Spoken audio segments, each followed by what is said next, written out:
Hello everyone, daily plate চ্যালেঞ্জে আপনাদের স্বাগতম।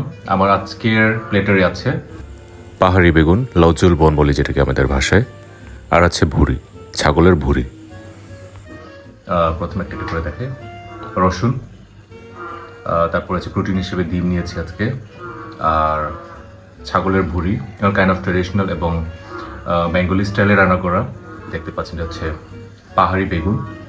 পাহাড়ি বেগুনটা হচ্ছে একটু ছোটো হয় আর একটু লম্বা থাকে। চিড়ে শুটকি, তারপরে একটু বেশি করে রসুন মরিচ, তারপরে নাপ্পি অবশ্যই, সেই সাথে লবণ, আর সবচেয়ে লাস্টে পাহাড়ি ধনেপাতা। প্রথমে আমি ইয়ে করে দিচ্ছি হালকা একটু লেবু। রসুন কিন্তু খুবই ভালো স্বাস্থ্যের জন্য। ভাত এবং তরকারির সাথে মিশিয়ে রসুনটা এভাবে খাবো।